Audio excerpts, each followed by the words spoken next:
I would like to know how to not take so much to heart. It's a great question. You have to work on your boundaries. We're going to get there. Don't worry. Wonderful. Okay. Play slideshow. All right, here we go. And we'll take a couple more breaks because it is a ton of information. Um, and I just want to give you guys the space to give you all the space to take it in and let it hit. So, we're going to talk about boundaries in business. Now, this is the meat of our class. And okay, so we're going to jump around a little bit. These are the most common things I'm asked. Boundaries in business. These are common things. You don't want to just neglect these things. And we're going to talk about some tips. We're going to talk about a bunch of stuff with it. But if you have questions, I think I'm going to say let's hold them to the end. We're already at 12:47. This is going to go by really freaking quick. So if you have questions, put them in the Q&A box, okay? So make sure you use the Q&A box.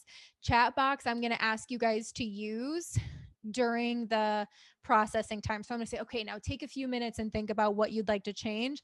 I want you to use the chat box and write it down, okay? All right, number 1, the art of saying no. Literally, you would think saying no is like cutting off an arm, okay? It's difficult. Saying no is a boundary and can be very difficult for some people. Saying no was very difficult for me. Very difficult. Always have that FOMO, right? Common struggles could be squeezing people in, squeezing in appointments, or, taking on more than you really can, discounting, working extra hours, committing to an event that you really can't go to. This is Megan Trainor. She's got that song. My name is no. And I saw that picture. I was like, I'm using that pic. I'm like, people might not know, but I know. Avoid over explaining yourself. No is a complete sentence. So I love that saying. No is a complete sentence. And I'm the queen of over explaining or trying to make it okay that I said no. This is so common. And I really want you to leave this. If you learn nothing else today, no is a complete sentence. You don't have to explain yourself. There's no explanation needed, right? No is a complete sentence. Okay. You don't have to explain yourself. I cannot compromise my next client's service by squeezing you in on that day. If they really need a reason why, I cannot compromise my next client service by squeezing you in that day. There's going to be a lot of dialogue on this. So you can take pictures of the slide if you want to, or I recommend just listening to this again, even if you're watching live while you have access to the recording, or you can upgrade to the 30-day access. Listen to it again, right? Like you don't even have to watch. You can just listen in your car. The dialogue will be helpful. I don't like to say sorry either. So a lot of these I don't say sorry because I'm sorry, I'm not sorry, right? Saying no doesn't require an apology, okay? I try to be mindful of the words that I'm saying. If I'm always apologizing, I don't need to be apologizing. Okay. If I don't need to apologize for setting a boundary, I understand if you have to say no to your cousin's birthday party. I'm so sorry. I wish there were 2 of me. I can't be there that day. That's okay. But always, always, always apologizing is just not necessary. I cannot compromise my next client service by squeezing you in on that day. So you could say no when someone hits you up and says, can you get me in this day? No, I don't have any appointments that day. Are you sure you can't just squeeze me in? I cannot compromise my next client service by squeezing you in. It's not my brand. My prices are not negotiable. However, we can certainly find a new goal to work toward that better suits your budget. That's a good one. When people bother you about your prices, my prices are non-negotiable, but your goal is negotiable. Like this doesn't have to be your goal, right? If I'm getting some yard work done and I have unrealistic expectations, I'm going to have to say, like, okay, well, this is my budget. What can be done? Right? If I'm going to have boundaries with my budget, why are you not allowed to have boundaries with your prices? Okay. So, really, like the people who give you an issue with this, the relationship is not worth keeping. So, if you hold firm on your boundaries, it will be okay. But what happens is we say yes when we should say no. And then we cut corners or we do a bad job or we compromise the next guest service, we compromise that guest service, we have a horrible experience with it, we cut corners trying to make it cheaper, trying to make it not so expensive, then we end up fixing it, and then we end up with a redo or we end up with a 1-star review, and it all goes to shit. Excuse my language, but it all goes to shit because we say yes when we should say no. My prices are not negotiable. However, we can certainly find a new goal to work toward that can better suit your budget. Easy peasy, right? That is a good one. I would screenshot that. I am already booked during that time. Here is my booking link to pick a time. If those times don't work for you, here's a list of other artists I highly recommend. 5-star response. I love the idea of having a booking link, even if it's a private booking link that you don't share. Like you can use Calendly if you're using your iPhone calendar, or if you're using a booking link that's not public. I think that that's like, just don't share it with the world if you don't want online booking, because so many people are like, oh, I like to have control over my schedule, but really they want to have the control to squeeze people in and not say no to money. That's usually the situation. It's like, oh, well, if I can do it, I will, but there's no boundaries with it. So it's really important if people try to book you, if they try to go outside of your working hours, to have a booking link. I cannot stand when clients bother me about squeezing them in. They're not the client for me. So I always go right to here is my booking link to pick a time, even if I'm booking with somebody else. I'm just like, here's my booking link. Let me know what works for you, instead of going back and forth. Here's my schedule, here's my boundaries. If a time does not work, please let me know. I'll make myself available if I'm booking with somebody, you know what I mean? But I have a prepared link that's like, these are my hours, right? And those hours change whenever I want. You know, if I don't want to work Thursdays anymore, I take them off, because it's not everyone's God-given right to have access to me 24/7. Okay. You are in charge of your schedule in your life. Okay. It might not feel like it right now, but you are in charge. I'm already booked during that time. Here is my booking link to pick a time. If those times don't work for you, here is a list of other artists I highly recommend. The second part, here is a list of other artists I highly recommend. That can be scary for some people who have the scarcity mindset. The scarcity mindset is the number one thing that will damage your business. An abundance mindset, when you have enough, when you're not worried about clinging on and holding on to everybody and me, and mine, you will have more come to you with the abundance mindset than if you have the scarcity mindset and you put yourself last. I wish there were two of me. I can't commit to it that day, but I'll be there in spirit. Like my favorite one. I wish there were two of me. I can't commit to that. I will definitely be there in spirit. Send a gift.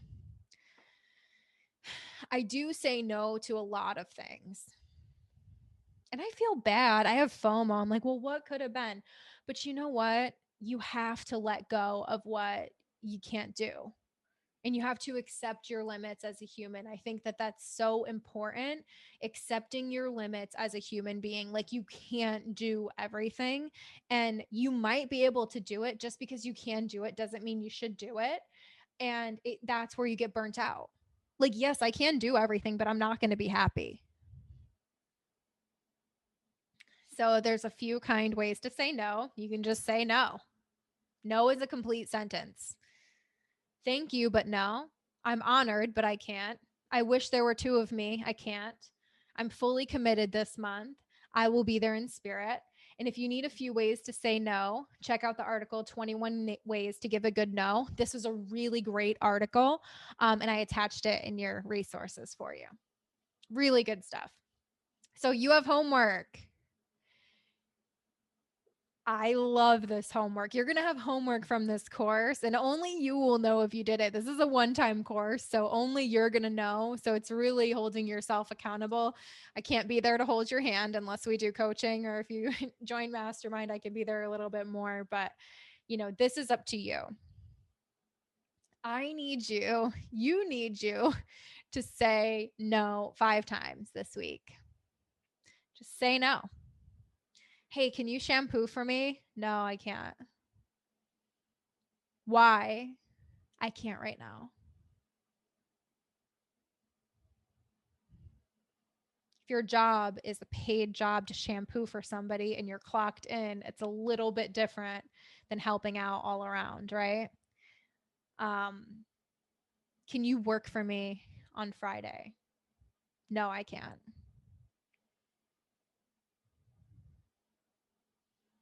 Can you do it for this price? No, I can't. I can, but I won't. Imagine? No. Actual homework is to say no 5 times this week. Okay. All right. Before we move on, I'm just going to check out the chat box.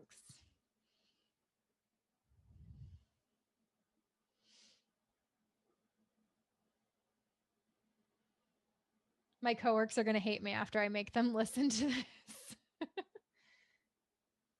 Being an empath as a business owner is definitely a balancing act. How can I not be such a bitch when setting them? So I think that is a great question, but I think that the fear of being a bitch is worse than people actually thinking you're a bitch. And I think if you're leading with kindness, no matter what, just saying, oh, thank you so much, but no, or no, and not using that resentfulness to be like, oh, no, like just firm, clear, honest, no. I think the fear of being a bitch is worse than actually being a bitch because the fear of being a bitch stops us from taking care of ourselves. And like at the end of the day, for women especially, I know there are men, women, all genders, and I know there are many different genders, right? So like it doesn't matter, like boundaries are boundaries. And people could think you're a bitch, an asshole, rude, all of these things. But if you're coming from pure kindness and health and putting yourself first, you really can't you can't let it get to you. It will hurt at times. I'm not going to lie. People say things and I still like, we're selling our house and our house is a 2-bedroom. And people are like, I wish it had a 3rd bedroom. And I'm just like, well, why did you look at it then? Like, do you know what I mean? So I will take it to heart. But in reality, it's like they're probably just looking to see what their options are. You know what I mean? So like I take things like all the wrong ways still sometimes. Like I'm not perfect, but I'm honored to share this information with you and share my journey with you. But pretty much don't worry. Easier said than done. I totally understand. Always being asked to squeeze clients in. So boundaries with your phone, not answering all the time and just having that booking link.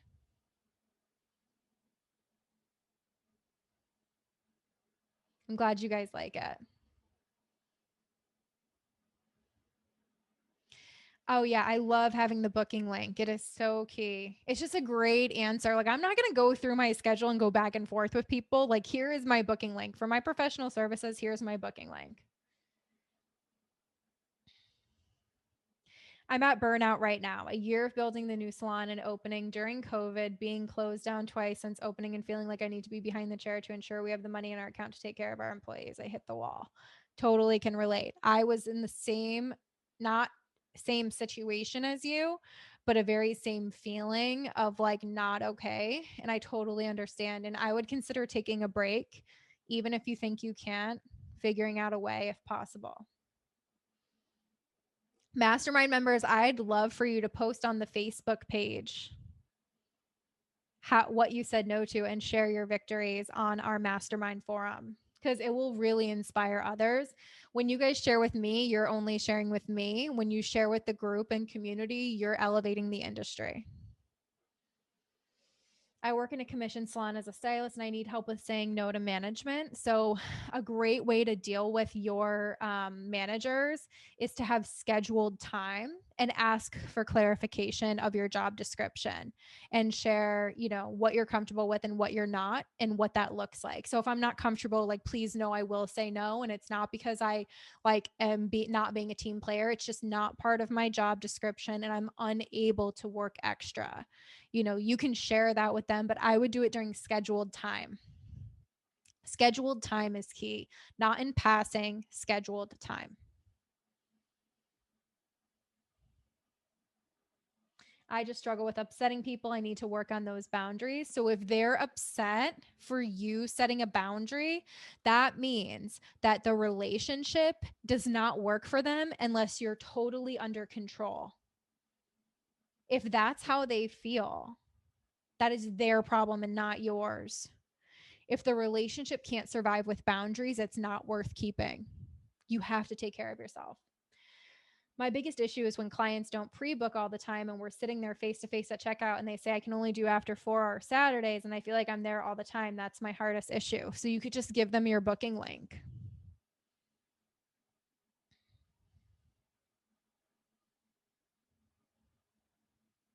So many people struggle with those appointment times, the evenings and weekends. And it's like, hey, you have to pre book or you have to pick a different time. It's once every 6 weeks. Like people take time off for those kinds of things. And a lot of people can work from home. And if they need those nights and weekends and they don't like to pre book, they might want to see a new stylist who doesn't have a lot of bookings.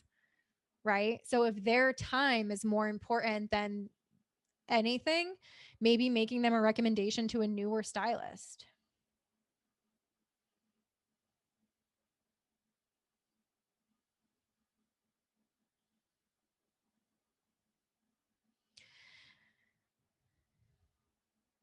Awesome. Great. Okay, so now we're going to move into once I take a sip of water.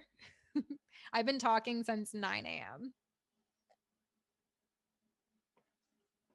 Mondays are my education days. If you hear my voice cracking or something, it's just because I've been chatting all day.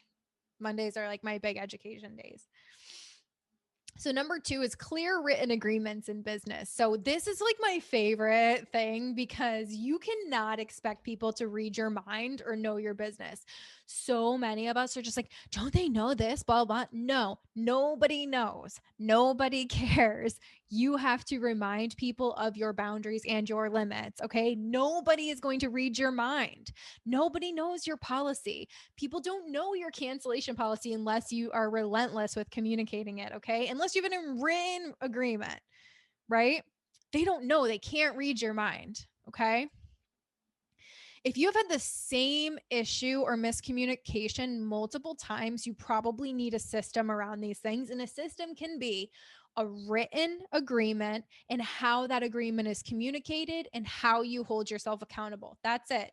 It is not this like 8 hour process of like writing on a chalkboard. You can if you want, but it's really just not that complicated. And we can systemize our business one system at a time. It's not that complicated. It's really just about making the time. So if you've had the same issue or miscommunication multiple times, you probably need a system. I love this pain measurement scale. No hurt, hurts a little bit, hurts a little more, hurts even more, hurts a whole lot, hurts the worst pain imaginable. All of your pet peeves and struggles can be solved if they have a written system around them.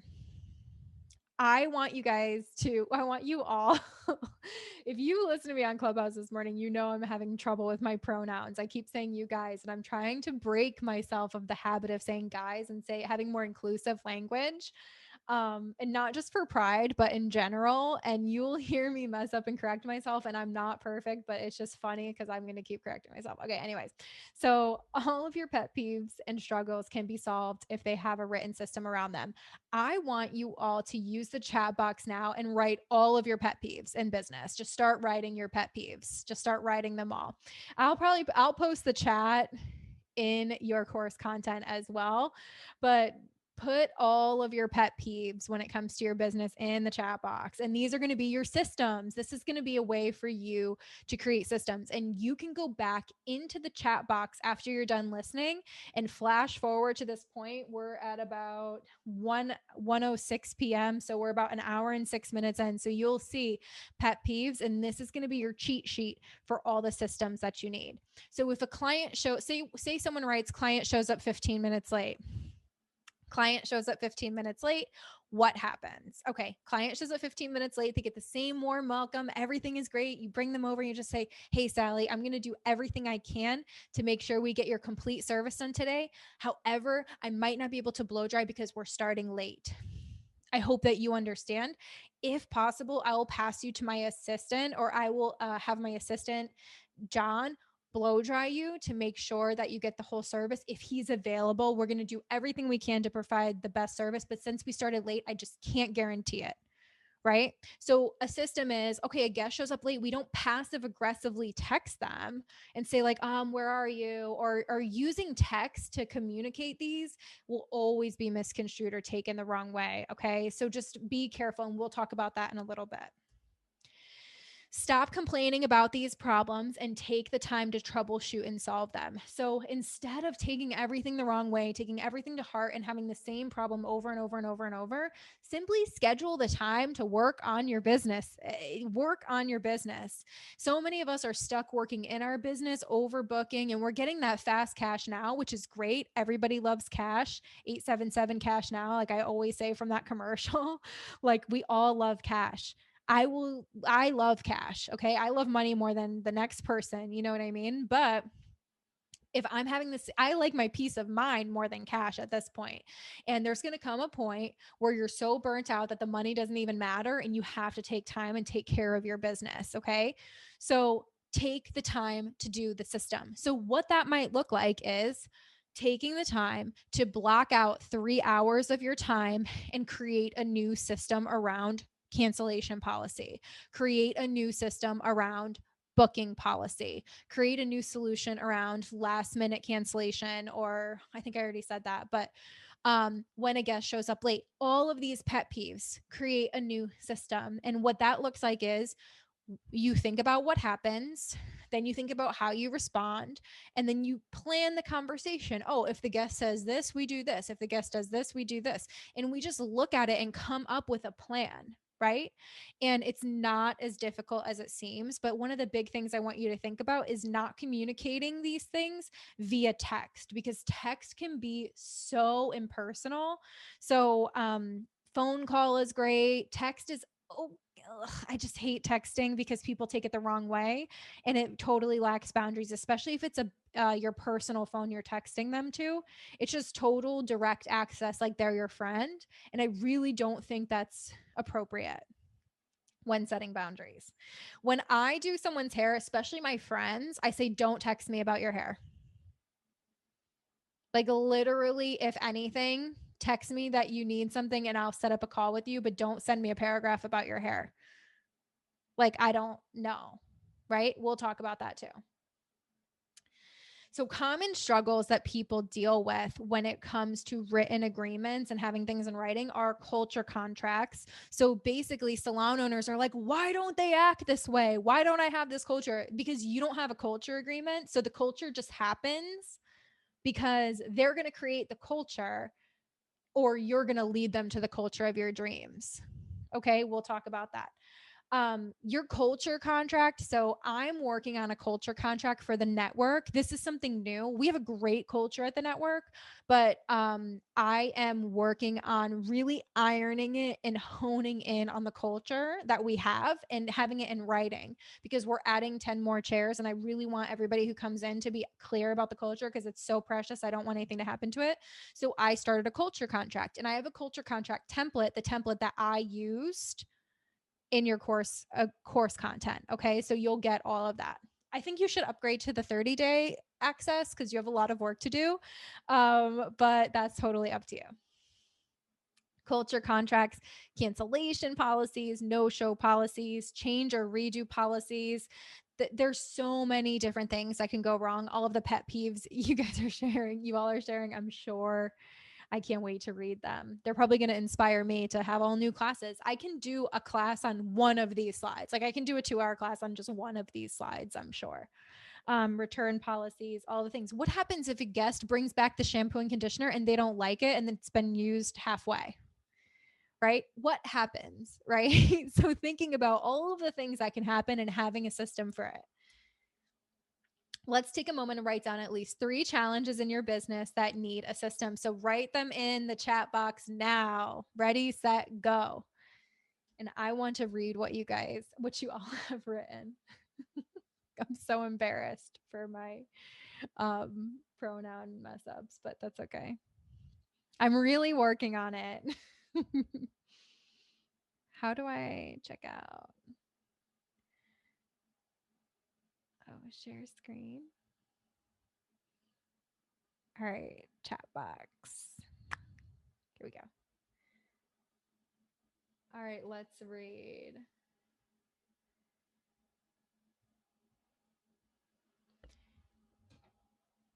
Pet peeve, late clients are clients who need the same week when they call. So if somebody calls and they need an appointment that week, you should just send them the booking link and maybe have a cancellation list if your software does that. Our software booker does that and has the cancellation list that will just fill the time for us.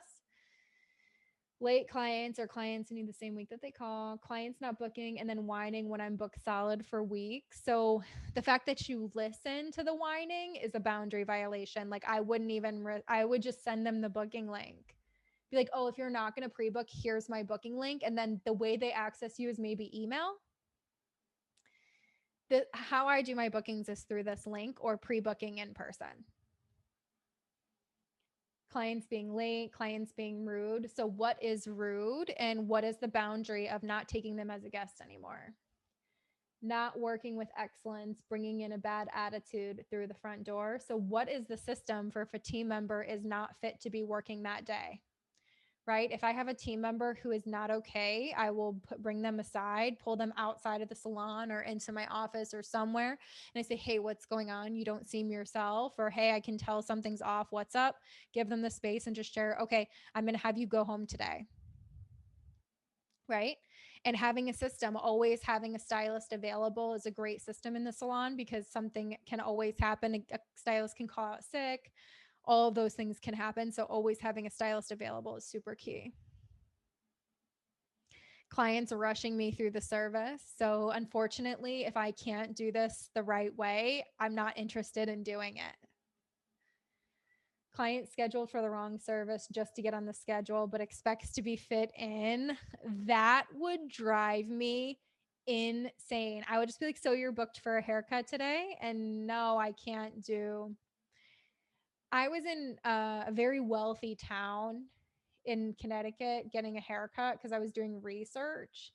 And the haircut was $550. And I was basically going there, and it's all a write off because I'm doing research, right? So I got my haircut, and I was trying to take home some ideas to make our haircuts worth $550. And I had asked, I was like, oh, like, do you have time for a highlight? And she was just like, I would never rush a full highlight, especially on a new guest or especially, so no. I'm not going to rush a full highlight. And it was a very firm no. And I was like, I can't even ask again. You know what I mean? Very firm boundaries because that's not their brand. They're not going to rush a full highlight. Okay. Cell phones at the front desk.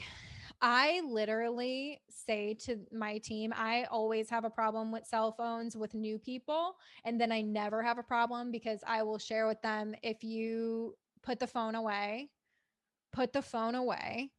If I see it again, I'm going to smash it. That's usually the third time. If I see the phone again, I'm going to smash it. I don't know if I recommend that, but I tell them like put it away or send them home. Like what is the consequence?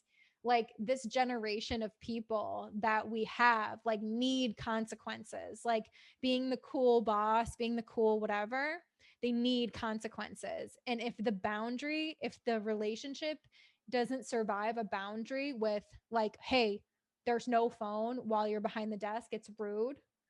And when a client sees that, it's unprofessional.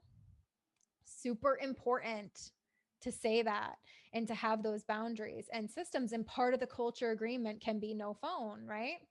Oh my gosh, so many. You all are amazing. Let's pull our presentation back up wherever it may be. Here we go.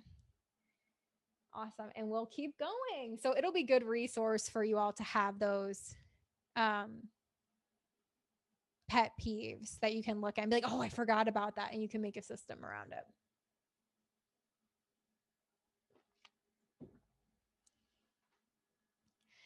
Homework is schedule time to work on these systems.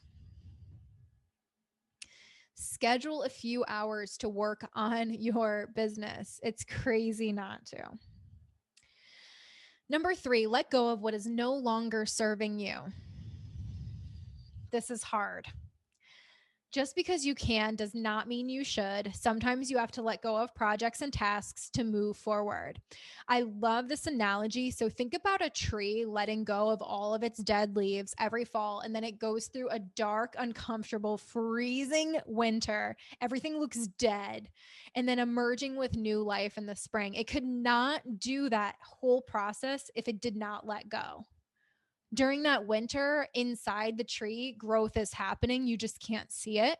And then in the spring, the new leaves emerge. But if there are old leaves there, new things can't happen. So if you have to let go of some clients or services or projects or commitments that you like don't want to let go of, listen, in order to have more that you want, you have to let go of what you don't want. It is so important. And I'll give you a personal example. I had this recovery meeting that I was hosting, and it was like with a bunch of women that I really love. And the meeting, I am not qualified to hold a recovery meeting. I'm in early recovery. Some of you may know this about me. Some of you new to me may not know this about me, but I'm very open about this because one of my goals is to erase the stigma of mental health. Okay. So I don't share it to be TMI. I share it because it's part of who I am. I was hosting this meeting. It was for like 6 Fridays, and I am not qualified to do this. So what I would do is I would just sit and like let everyone talk, and I would moderate as much as I could.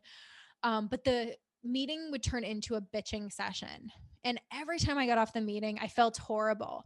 And I didn't want to do meetings. I didn't want to do regular meetings. I didn't want to do any recovery work because what I associated with my recovery was draining and it was upsetting. And I didn't want to do it. And my therapist told me, why are you still hosting this? You must let go of this meeting. And I was so afraid that none of them would ever talk to me again and be mad at me because I wasn't going to be hosting. But it turns out I had to let go of that, and everything is fine. Nobody else is hosting the meeting, which kind of sucks.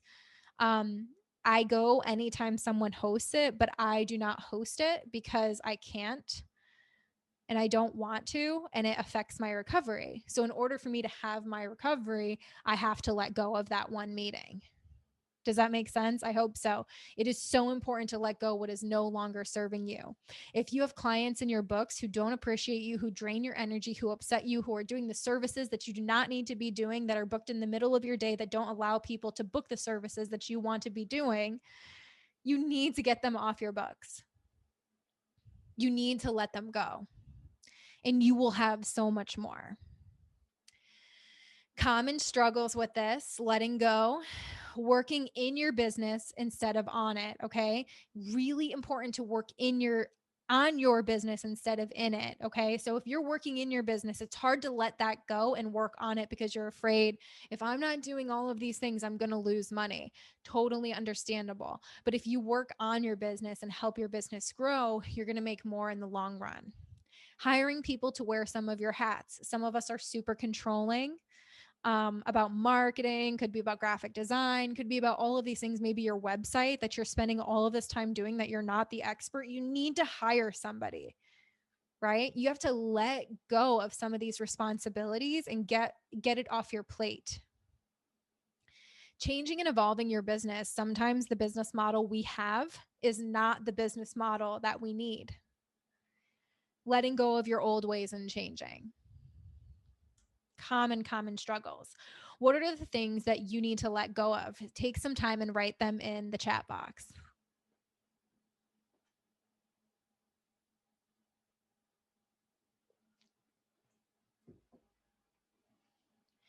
I delegated my website. I delegated my presentation making. I made this presentation because I have a master presentation that I just edit, but I hired somebody and paid them to do the design work on my classes so that I could spend time creating the content of the class and they can design the pretty presentation for me. That was a huge deal. Having someone help me with my social media, having someone answer emails for me. There's a lot of things that I've delegated so that I could focus on what's important, like creating valuable content. Because if I do everything, my content is going to be the same, the same, the same, the same, the same. You know, the people who teach the same thing over and over and over, nothing changes, right? It's good to have a shtick. Is that what they call it? A shtick? But I want to evolve. And if I want to evolve, I have to let go of some tasks. Homework. Think about what you need to let go of, what you need to get off your plate, and ask for help on 2 things. You need you to do this. I was going to say, I need you to do this. You need you to do this. Boundaries with your schedule. So, this is a big one, super common challenge that people have, boundaries with their schedule. So, time is our most precious non-renewable resource. We aren't getting any more of it, so you should guard it with your life. Work while you're at work and play and be present while you're off. This is so important. Do your loved ones feel important, or do you ignore them by prioritizing your clients and never turning off your work? This picture is like, so it like speaks to me because it's just not fair to ignore your family and your loved ones. Like, they're there for you through everything, and then we put our clients before them and our work before them, and we get so busy making a living that we neglect and don't appreciate our lives. Like, why are we doing all of this? We must prioritize our own lives and not focus only on work. So, my recommendation is to put your dream schedule on the calendar and stick to it. If you're busy right now and you can't change anything right now, I totally understand that. My schedule changes are usually 3 months out. And I think that's super reasonable, especially if you're a busy in demand artist and you have clients booked, or if you have things going on or events scheduled. But starting 8, 12 weeks from now, book your schedule and pre book to your schedule. My next opening is October 3rd, but can't you do October 1st? Can't you do a Saturday? No, I'm already booked that day. Doesn't matter what you're booked with. You could be booked with a facial and a massage for yourself. Does not matter what you're booked with. Your booking can say time off with family, time off with me. You are booked. Some of us need to have that booked in the schedule. So important. Setting boundaries is a brief moment of discomfort and then you move on. Okay. So sometimes you have to share this information. You're going to have a brief moment of discomfort and then you're going to move on. And as a busy entrepreneur woman, a secret of mine that's not really a secret anymore, I like to have one difficult conversation a day. People hate confrontation.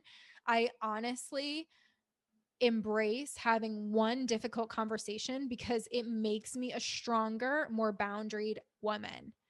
Like, it is so important to me to just have the conversation, to share how I feel. I'm not trying to be abrasive, but if I have to do it, I'm going to say, oh, this is my difficult conversation of the day, and some days I have to have multiple, right? Earlier today I had overcommitted and I was just like, hey, I am so sorry. This was my fault. I have to cancel. Sorry, difficult conversation, brief moment of discomfort. And now I'm moving on teaching this class for you guys. It's not going to affect my whole life. And something I say to myself, I am not going to give an F about this 2 weeks from now. If you're stressing over something, ask yourself, am I going to care about this tomorrow, a week from now, 2 weeks from now, 2 months from now? Like, I'm doing a build out in my salon and we're doing this whole thing. It's expensive. There's a lot. It's like a lot of stuff happening. And Am I going to care in a year? No, it's going to be done. It's going to be in the past. Why don't I just enjoy the journey?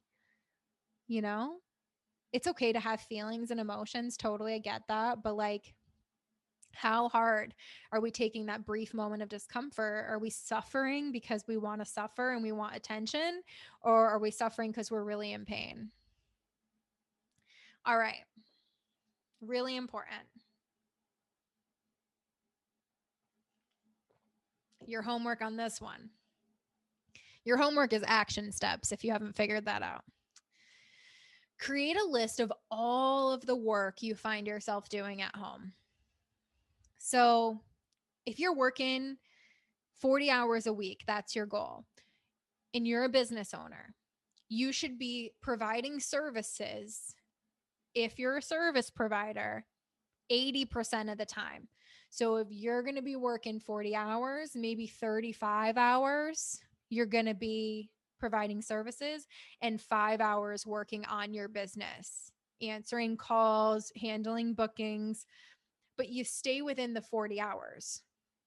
If you're going to work 40 hours a week as a service provider, you have to add an additional 10%, 20% of that in hours to maintaining and working on your business. Whether you budget the time to work on your business or not, it's going to happen.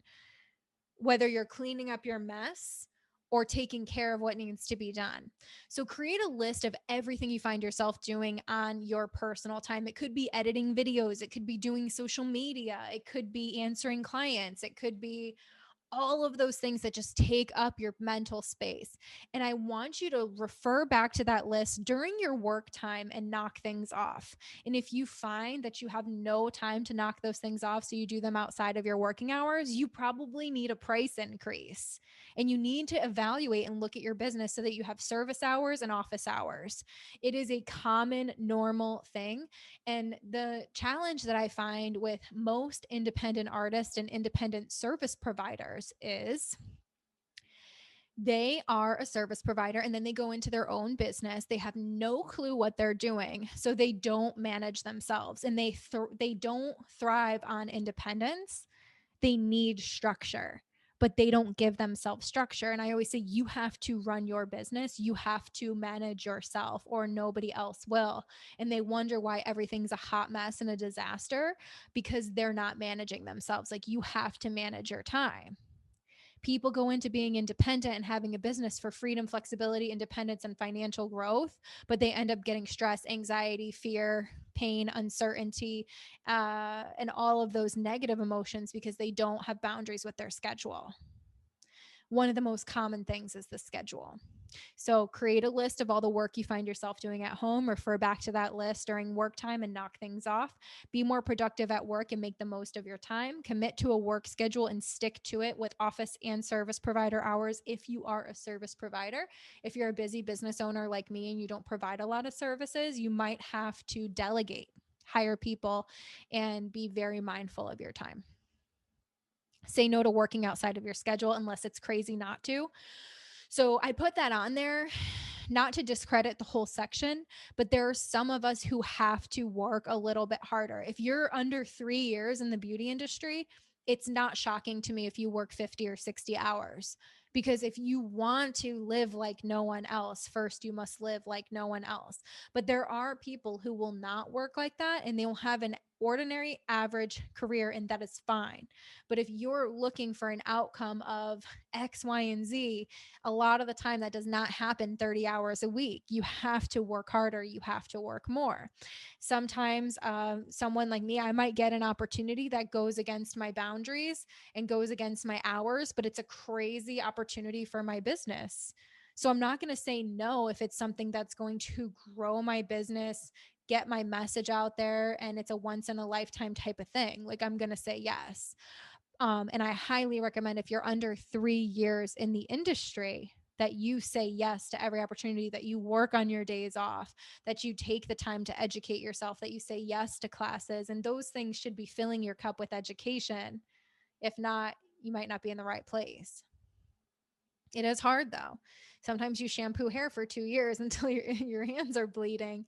But if that's going to get you the accelerated experience, you might be doing 20 blow dries a day, but that's going to give you that dexterity. You might be, handing foils for a year, but you're going to be learning how to foil. You might have to practice on a doll head 20 times, but that's going to help you with your dexterity. So when a client comes in, they don't think of you as inexperienced, they think of you as experienced, right? So unless it's crazy not to. And I'm not saying that to discredit the whole section, because when I put that in, I was like, well, but like I also want to be real and say, like, it's okay to be a little bit stressed. A little bit of sense of urgency is good. Life is not perfect. There's no such thing as balance. It's a lie. Ooh, just need some water. So setting and sticking to your pricing. I've been teaching pricing for so long. It's a different course. I'm going to be teaching it in July in Mastermind again. But this section is about pricing. So I've been saying this since 2016. Unless they would cut you a check for your mortgage with no questions asked, they should not be getting a discount. The only person who gets a discount is my friend Chelsea and my mom. Only two people who are getting a discount from me. Because if I needed cash, they'd give me cash. You know what I mean? Like, not even ask me. They'd be like, how much? When? How do you want it? Cash, check? What do you want? Those are the only questions they'd be asking. They wouldn't be like, when can I get it back? They wouldn't. Those are the people who I would discount or do for free. Super important to dial in your pricing. Pricing is a boundary. So I know we're bouncing around on things, but these are all common boundaries. Pricing is a boundary. And I included here my proven pricing system, and I'm going to be teaching this in Mastermind. So even if you do 1 month of Mastermind, it's $40. You're going to get in July alone 4 90-minute pricing classes. 4 90-minute pricing classes to raise your prices. So for $40, it's like crazy AF not to be a mastermind, but you guys already know that. You all already know that. Dial in your pricing with my proven pricing system. So reputation, do you have positive reviews, referrals, and great feedback? Experience, do you have solid experience providing the service? Are you providing a great experience for your guests? Demand, do people want to book with you? Are you 80% productive? Education, are you continuously taking classes in your field? I always say 8 classes a year. Cost per hour, are your services priced for profit? This is a whole extra course. I can't go too far into it or we won't get into, because I can talk about this for literally 12 hours, which I have and I will in July. But these are the dates: July 7th, 14th, 19th, 26th. We're going to be talking all about pricing. They're all on Zoom and everything is recorded for as many replays as you want in Mastermind. When people push you on your prices, my prices are non-negotiable. However, we can certainly find a new goal to work toward that better suits your budget. Why are they allowed to have a boundary with their budget, but you're not allowed to have a boundary in your business? Homework, complete pricing essentials, which is my class in Mastermind. You get 7 days free in Mastermind if you're not in Mastermind. So if you wanted to technically go in and binge pricing essentials in 7 days, you totally can. I recommend you join us in July and take the live course with us. It's going to be just like this, except 4 days. So 4 Wednesdays at 10 a.m. for 90 minutes. They're going to be amazing. And you'll be fully equipped to raise your prices. Like, there's no reason you won't be able to. And I've helped like thousands of stylists make more money behind the chair and thousands of business owners get their pricing together with cost per hour. So I got you. Evaluate your pricing, set your goals, make any necessary changes.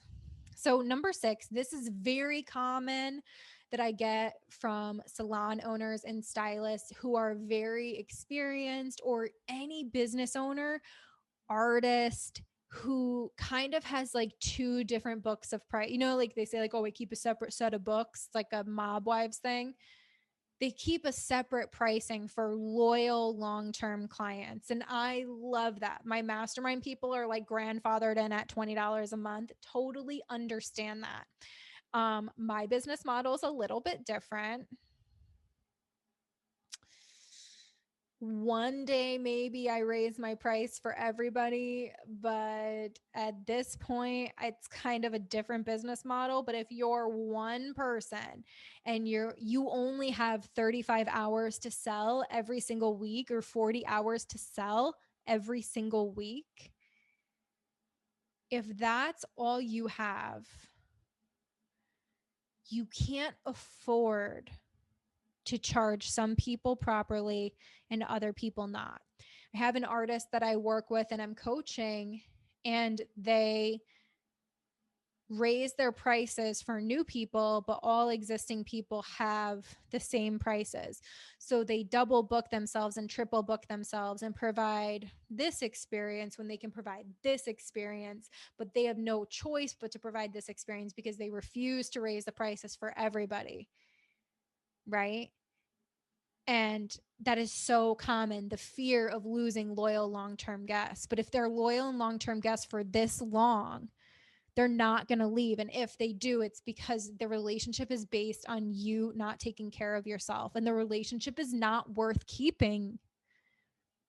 If the relationship struggles from you setting a boundary, the relationship is not worth keeping.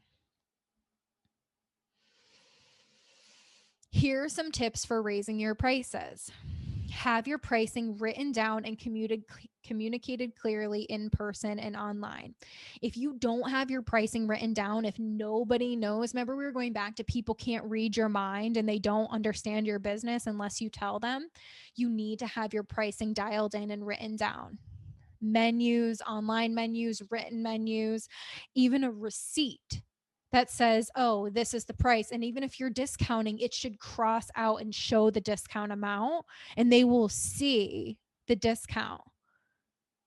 The stylist that I'm talking about, they did this very interesting thing that I had never seen anybody do before, but her brain was trying to protect her. She was having square appointments, but she was ringing out her clients on regular Square. So she had two apps so that she put in a special price for everybody. She didn't ring people out under her actual pricing. So she didn't have to see the discount every day. She just wrote in the price. She didn't have to see it every day. She wrote in the price. So she's protecting herself, but hurting her business and hurting herself at the same time. All in fear of being abandoned from these clients who we put before ourselves and for our business. This is so common. I hear it every single day. Don't feel ashamed if this is you, but I highly recommend getting this situated. I would say that this is like the number one thing to focus on. And I'm excited for our classes in July because it will help everybody get their pricing situated. Set a date for your price increase and write it on your calendar. Notify your guests by telling them in person. I always recommend being like, hey, Sally, I want to let you know, in order for you to have the experience you've come to enjoy, starting on October 1st, my prices are going to be changing. Here's my price list. I also included some stylists at the bottom who I recommend. If I'm out of your budget, I totally get it. But here's my prices. Today, it's going to be the same. I'll pre-book you for next time, or I can help you get in contact with Sally Mae down the street or Sally Mae over there in the other chair. Totally a normal conversation. It is not the end of the world. I know the relationships are so important to us, but the guests are going to be like, oh, yeah, I don't care. I have to be honest. All of the artists I've ever worked with to raise their prices, they say, I didn't raise them enough. Nobody cared. Nobody left. Because with reputation, experience, demand, education, cost per hour, that sets you up to have a successful price increase. So your service is amazing and no one's going to leave. So the hard part is getting them to raise them to the right amount that meets their goals, because we do a lot of reverse engineering to get them to the amount, the income that they want. The hardest part is getting the stylist or the artist or whoever to pull the trigger and charge accordingly. And then usually, more times than not, nobody leaves and they're like, oh, I should have raised them more. And I'm like, I told you. I need to do like a side bet with people. Like, you have to raise them more. In order for you to have the experience you've come to enjoy, next time my prices will be blank. Here is my price list, and hand them a price list or have a QR code on your station they can scan. Super easy. You will lose people, so you have room for new people. Use your internal boundaries and don't take it personal, and think about the tree. Remember, you have to let go of things that are no longer serving you, and those could be people.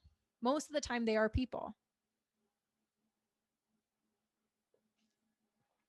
Do you have clients who are paying prices that nobody else pays? Have a conversation with them and let them know that the next time their prices will be changing to your current pricing. A lot of us don't need a price increase overall. We need to just get everybody on the same page. So you can say, hey, Karen, I love you so much. My prices changed a while ago. I just never updated yours and I have to now. So here are my prices. I just wanted to share that with you. Today it will be the same, but next time it will be my normal prices. And she's going to be like, oh, I had no idea. She's like, I know. I was just kind of dragging my feet. Don't make it a big deal. It's a big deal to you, but it's not a big deal to anybody else. You need to chill. Number 7, this is my favorite section. Before we get started, I'm going to check the chat box. Let's see.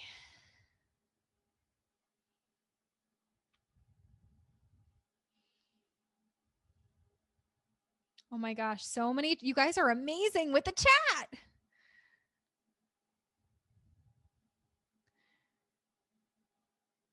Let's see.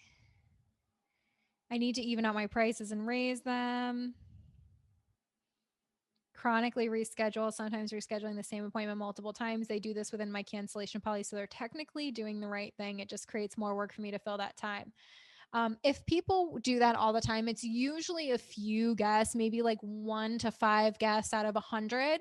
And I would just have a blunt conversation and just be like, hey, I understand you're canceling within my cancellation policy, but it happens so many times. Why don't you just hit me up on the day or use my booking link?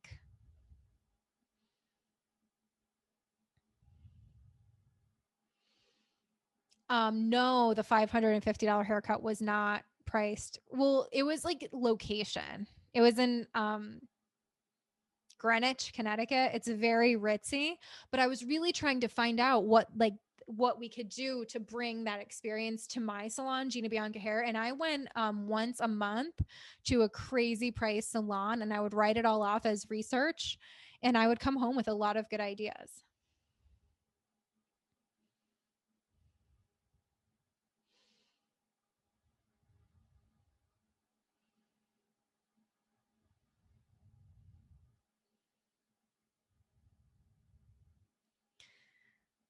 I'm so happy you all like this. Raising my prices is a huge issue for me. I'm struggling. Corinne, I think I flip your name. And I 99% sure you're in mastermind. We're doing this in July and I'm going to be spending literally an entire month on this. So don't worry. It's going to be great. And I'm hoping that everybody takes the class together. So that we'll be able to have a class just like this on pricing. Amazing. Beautiful. Okay, so let's keep going. Let's see. We're doing pretty good on time. I think it's going to be good. This is going by so fast, though. It's already been an hour and 45 minutes. We have 15 minutes to get through the presentation, which we're not done yet, and then Q&A. So, like, this went by super fast. Do you guys feel like this is going really fast? I think it's going really fast. Okay. Flying by. Boundaries with your phone, big freaking deal. Common struggles: spending hours on your phone working, responding to messages at all hours, being irritated when clients text you outside of your work hours, miscommunications texting and misconstruing tone and content, taking everything the worst way possible. Breaking news: your clients are acting exactly how you train them to act. Breaking news. They literally are doing what you train them to do. So if you respond via text, they're going to assume texting is the best way to get a hold of you.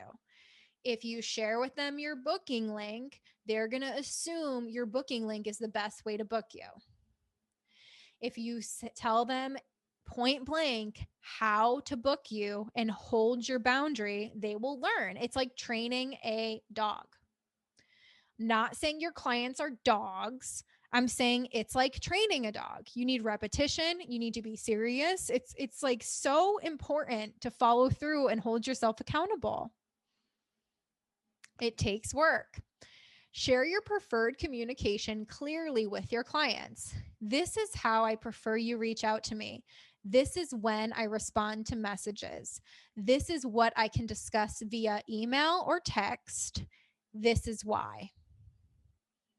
I'm unable to talk to you about your hair unless we do a virtual consultation. Here's my booking link. If somebody wants to talk about your hair, they have to pay for your time. I want to give you a heads up that I only respond to clients during my business hours and prefer we pre-book here in person, or you can book online through my booking link. If you need me for any reason, please email me and I'll get back to you during my office hours. I never give my phone number out. And if I do, I violate my own boundary and I end up furious. It's literally, there are clients that come into your business to test your systems. They come into your business, their sole purpose is to test you. The universe says, let's see if they're serious. And the lesson will stop occurring when you learn the lesson. The lesson will stop occurring when you learn the lesson. Okay? It's so true. If you have all of these systems and then the clients come in that are meant to test your system and you fail the test, you're going to have the same problem over and over. The lesson will keep repeating until you learn the lesson. Why don't you write that on a Post-it note and stick it on your mirror? The lesson will stop repeating when you learn the lesson. Another big thing. Handle all disputes via phone call during reasonable hours. So not at 8 p.m. on a Friday night, not on a Sunday when you're off with your family. People can wait. Okay. If they need to get in touch with the business and the business is closed, it is 100% okay for you to not respond. If you must have text replacement or a stock message that says, I will handle this when I get back, please email. Like, people DM me technical stuff all the time, technical challenges with Mastermind, or how do I log into this? Or like, I can't find this email, or I want to buy a ticket with this, or they email me all the time or DM me. The DMs, I lose them. Like, so I say to people, I will lose this DM. Please email this, your order number and all info to this email, and we'll get back to you Monday through Friday from 9 to 5. And it's a stock message. I'm not going to handle this on a Sunday at noon when I'm with my fiance or at brunch. You know what I mean? Or with my family, or at 9 p.m. I should not be on my phone at 9 p.m. If you see me on my phone past 6, I am violating my boundaries.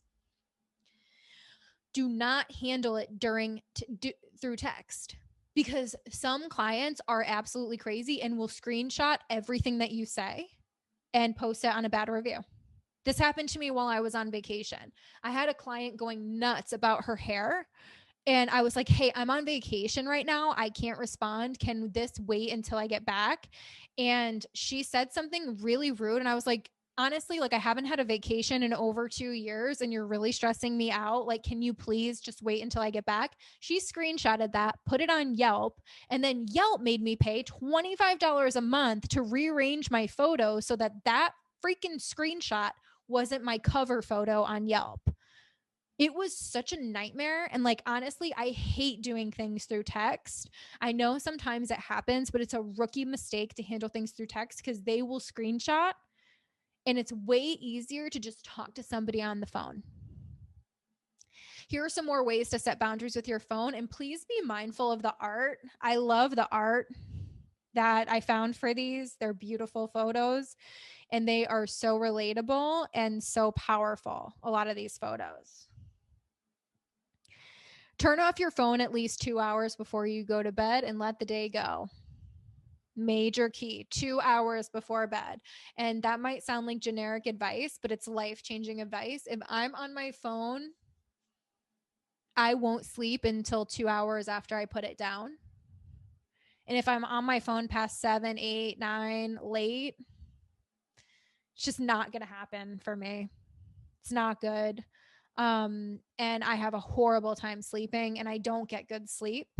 And I'm very stressed and anxious. Even if I'm just scrolling on social media makes me anxious. I'm always thinking I need to be doing more. I need to be posting more. My content should be better. I like have no boundaries with it. So I need to create boundaries with it and shut my phone off. Charge your phone away from where you can reach it in bed. I charge my phone downstairs on the counter. I do not have a charger next to my bed. Do not respond during downtime. Use away messages and direct them to email. So if people have your personal number, do not respond during your downtime. Just wait until your normal business hours. The world will not end if they have to wait. You are allowed to hang out on social media and to live your life, even if you have not responded to clients. They are not entitled to 24-hour access to you.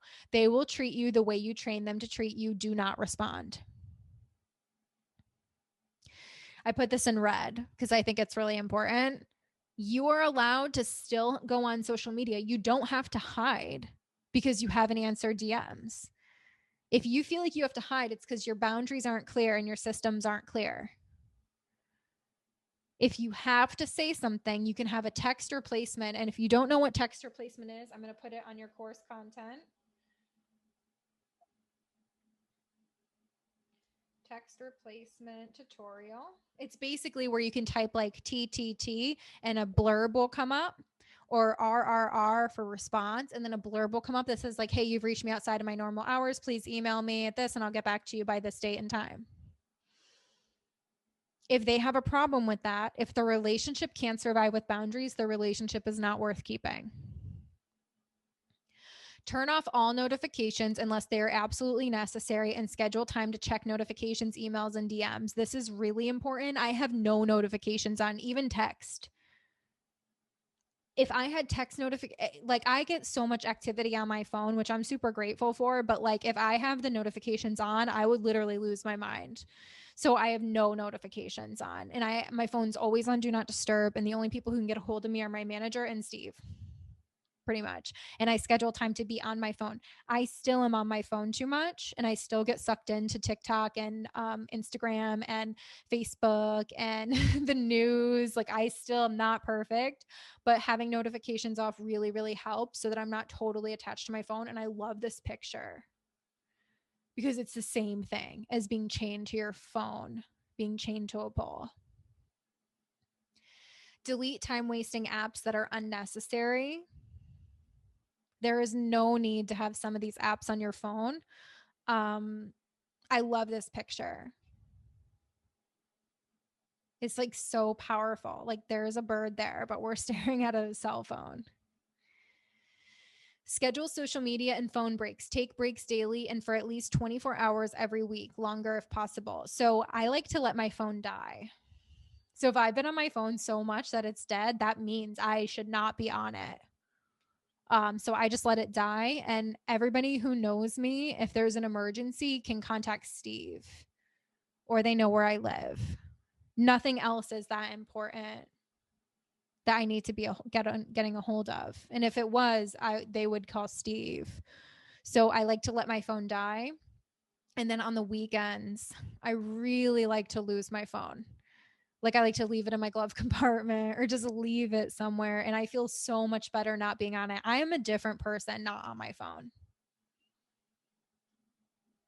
Don't answer. The world will not end if you choose to wait until tomorrow to answer a DM or a text. Nobody is that important, including you. We are not that important that we need to respond at all times. And our clients are doing what we train them to do.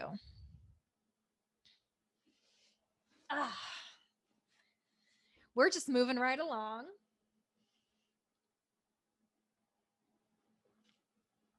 This is a super quick segment, breaking up with toxic clients, because it does not have to be that complicated. It just doesn't. Common question: how do I get rid of this nightmare client? How to break up with an abusive guest. Cancel their appointment today. You do not have to do their hair or work with them again. Share with them you are unable to book them or work with them again at this time.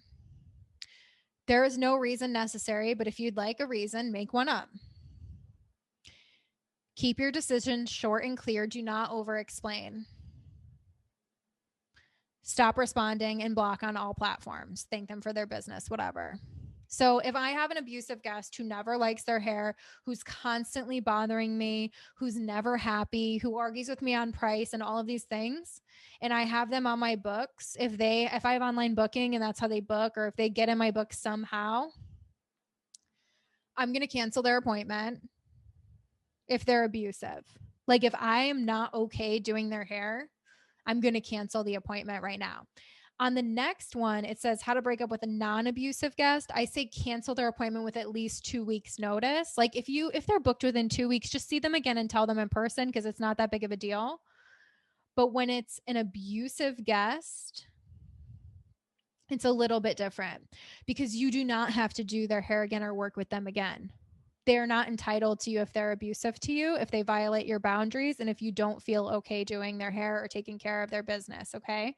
It's so important to know you cancel the appointment today. You do not have to see them again. Share with them you are unable to book them or work with them again at this time. One of my mentors, her name is Joanne. She was my old massage therapist. She retired, but she was just like, yeah, I just share I'm no longer interested in booking them. And I was like, just like that? And she's like, just like that. Because they know. If they're abusive, they know. People don't just like not know they're abusive. So she just says, I'm no longer interested in booking you again at this time. Thank you for your business and have a good day. And I'm like, you're a boss. And she's just like, they know they're abusive. Right. So my advice would be cancel the appointment and share with them, hey, Sally, I want to let you know that I took out your appointment for this day, this time. I am unable to provide your service at this time. I want to thank you so much for your business. I hope you find somebody else to do your hair. And if they say anything, I honestly wouldn't even give them a chance to respond if they are abusive. I would just keep your decision short and clear and don't over explain. And I would just share, like, I'm unable to book your service again at this time. If you want to come up with an excuse, that's up to you. You can say, I have family things going on. You can say, I am making my clientele a bit smaller. I'm not providing that service anymore. And typically, like for our next one, I will share to refer them to another salon. For an abusive guest, I wouldn't do them that service if they're abusive. They know they're abusive if they're abusive. Okay. For a non abusive guest, maybe it's just not a good fit. Cancel their appointment within 2 weeks notice. So say you have like an experience and it's not great and it's not the hair you like to do and it's just not the right guest for you. It's not a good fit. Maybe you both feel it, but they book again anyway. Maybe they just don't know who to go to. And they leave the salon and you say like, hey, I want to just let you know that I'm not able to do your hair next time. I don't think it's a good fit. And I have found 3 or 4 stylists who are really great. Here's their info. So if you have them on your schedule within 2 weeks, tell them in person, just be like, hey, I'm going to do, like, you do their hair and at the end just see how it goes. And then if it doesn't really work out, just say, hey, instead of pre-booking, I think that you'd be a better fit for a different stylist. If you have them booked within 2 weeks, yes, say it to their face. Share with them you're unable to book them. Share why. You can just say whatever it is that's on your heart. You know, it doesn't have to be that big of a deal. If it's a non-abusive guest, chances are it's just not a good fit. Refer them to another salon or someone else within the salon. And you could just say it's not you, it's not personal. It's just like I don't typically do this service, or I don't think it's a good match. You know, I do hair a very specific way and, you know, whatever. You know, sometimes like guests who are really, really picky or really particular, you could just say, like, hey, I'm really used to my guests coming in and letting me be artistic and do my own thing. And I work better that way than having really high expectations when it comes to the hair, you can share with them why. And I think like in person is so much harder, but kind of easier, because if you do it through a text or in writing, it's very impersonal and it can be taken as rude or a rejection. But I think in person, so they can see like what's on your heart, a little bit easier. So refer them to another salon or stylist, thank them for their business, stop responding. If you want to block them from your cell phone, that's totally normal to like not want anyone to have your number. Or if they keep asking you, or if they keep bothering you and they don't get the picture that you're not their hairdresser anymore, I understand wanting to block people, but I don't think it's really necessary unless they're abusive. Homework, do it. If you have somebody that needs to get fired, do it. Setting the standard of your culture. This is a great section, and I have more resources. And I know we're bouncing around, but these are big boundaries that I think are really important to think about. Setting the standard for your culture. This is great for business owners who have employees. Even if you don't have employees, but you're sharing a space with a lot of people, as a business owner, it's your job to set the tone. If you don't set the tone, everyone else will set it for you. I am a big fan of the culture agreement. This is something that I am creating for the network, and it's amazing. Like, it is really, really amazing. I never had this on paper until recently, and I'm so excited to share it with my team. Our culture is very amazing. I never felt the need to write it down on a piece of paper because it's just been that great. I'm really lucky. Now that we're adding a lot of chairs, I'm a little nervous. I want to make sure that we protect our culture at all costs. So I kept hearing the words culture contract, culture contract. So I started looking into it and I created my own. I shared in your course content the exact template that I used. It's like a 2-page thing, and it's like, what is our company value? Let me just move. Oh, well, behind my head, it says value. It basically is a 2-page thing that answers these questions. What does your company value? Why do you value it? Transparency. What does that look like day to day? What do you owe your employees? What does that look like? What do your employees owe your company? What does that look like? So, a couple examples, and I'll share with you verbally my culture agreement, okay? What does your company value? At the network, we value safe, clean, non-toxic professional work environment. We value this because it's going to create a better place to work. Our team is going to stay with us longer. When our team stays longer, it's a better vibe. We want to have familiar faces. We want to walk our talk. These are the reasons strategically why we value this. We value this more than having every chair full.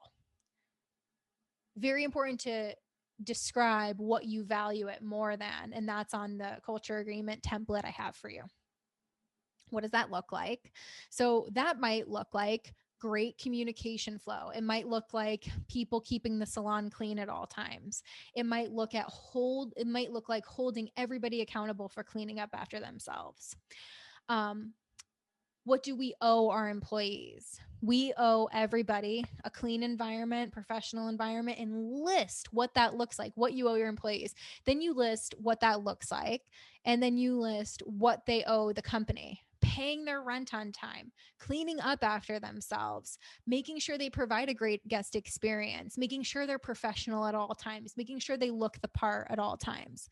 So really breaking down whatever your culture is in writing. And I have the template for you, but that's like a whole different, you could spend like hours on that. I did. Really, really important to write your culture down and spill your heart out to it because it is your business. And this could be with your guest as well. So if you don't have employees, if you don't have a culture in the business with others involved and it's just you and your guest, you can do this the same exact way. This could be your agreement with your customers. Everything is on the template that I'm going to share in your course content. So what does that look like? What should happen if you believe this contract was violated? Like, how do we share if this isn't going right? And how will we handle it? Amazing. Amazing. Culture is an outcome. It happens whether you focus on it or not.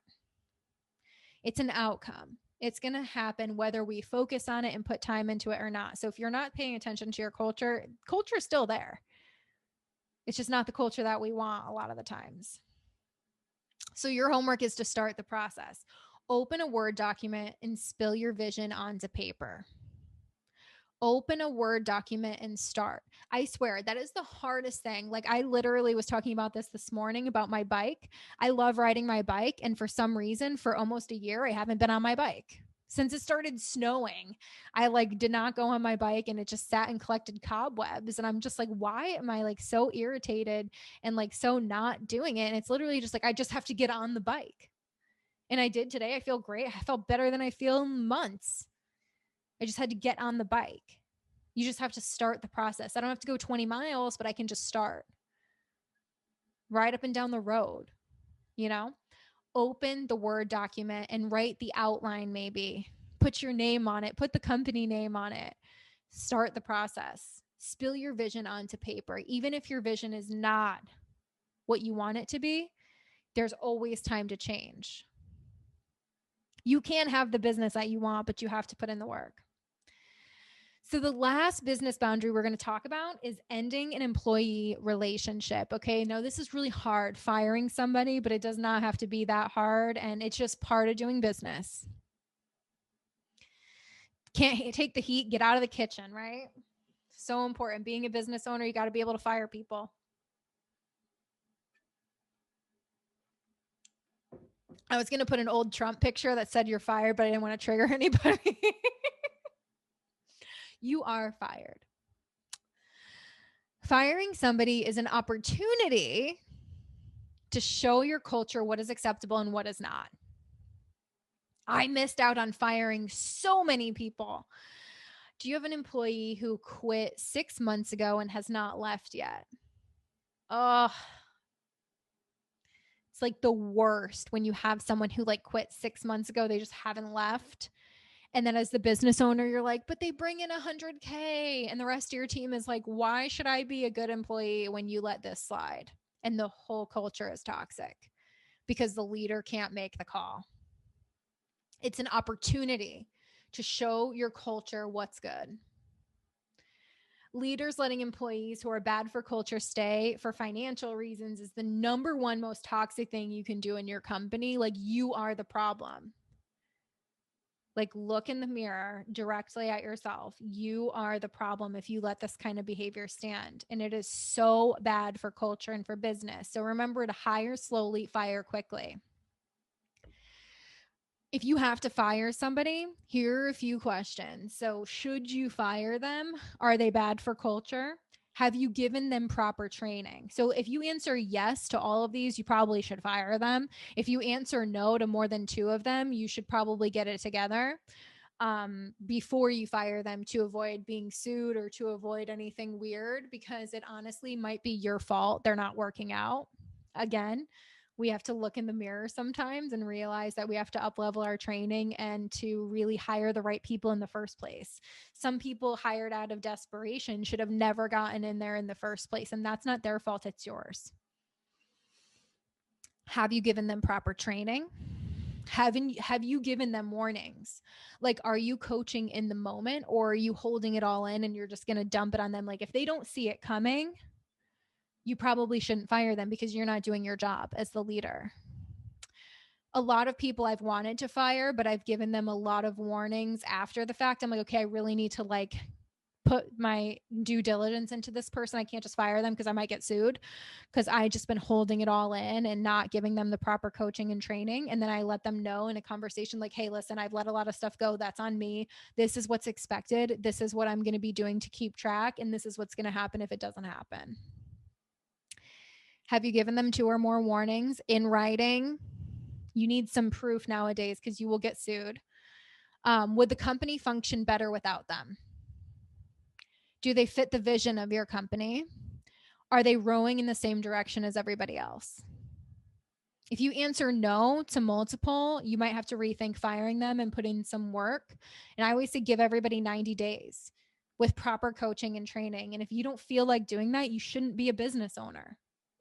You just shouldn't. If you don't feel like it, or if it's not what you want to do, you might have to rethink your business model. And that's okay too. If you answered yes, you have to make the decision to fire them. And once you make the decision, it's already done. Set the date and time you're going to fire them. Have your termination paperwork ready. At the end of the day, meet with them in person. Lead with the bad news. Don't waste their time. The whole meeting should take 5 minutes. Share with them why, with numbers, warnings, proof of what's going on. Like, don't, if it came out of nowhere and there's no reason, it's pretty awful. Could be budgetary, could be like, hey, I brought you on. We're not as busy as I projected. Maybe that person is not retaining clients. Maybe they're not giving a great guest experience. Maybe you've trained them to it and they're just not busy enough to maintain, like there are other reasons, but you have to have some kind of proof, right? We can't just like be pulling it out of our, I'm watching my language lately. Y'all should be proud. I'm just kidding. Keep your explanation short and specific. Don't dwell on it. Don't over explain. Listen and repeat your decision. Thank them and end the meeting. And these are boundaries, right? Setting the standard of your culture is a boundary. This is what I expect here. This is what our culture expects. These are the boundaries of our culture. Hiring, firing, all of that. Firing somebody, this is a boundary. Letting someone stay in your space who should not be there not only violates your boundaries, but violates everybody's boundaries. Okay. So I know we're like jumping to a bunch of different topics, but these are super important boundaries that I know a lot of business owners struggle with. So I'm just giving it all to you guys, to you all. Brief moment of discomfort and then move on. Improve your hiring and training and coaching systems to avoid turnover and protect your culture at all costs. So I like to share this Tony Robbins quote: the quality of our questions determine the quality of our lives. This is a really important quote to me. The questions we ask determine the quality of our lives. So if I ask myself, well, what the hell is wrong with this person? Like why, oh, they didn't work out. What's wrong with them? Or why can't I find any good people? Or why didn't this work out? Right? Those are questions, right? But they're going to get a different result. They're going to come up with excuses probably. A great question to ask is, how did this person get this far? Where did our onboarding, training, hiring, where did we mess up to let this person get this far? And because you didn't just waste your time and money, you wasted their time, and hiring and letting people go, and turnover is the most expensive thing in the business. It is so expensive to like bring people in, spend time training them, spend time paying other people to train them. It is very expensive. So like, how did they get this far in the business? Super valid question. In conclusion, you're worthy of putting yourself and your business first. So all of these things are difficult topics and difficult conversations to have, but like those boundaries are really important to hold, and you are worthy of holding them. So we're going to take a quick break. I'm basically just going to sit here and look at the chat box and drink water. But if you've got to use the bathroom, get some water. We're going to do a 5-minute break. I'm going to finish the presentation and then we'll do some Q&A.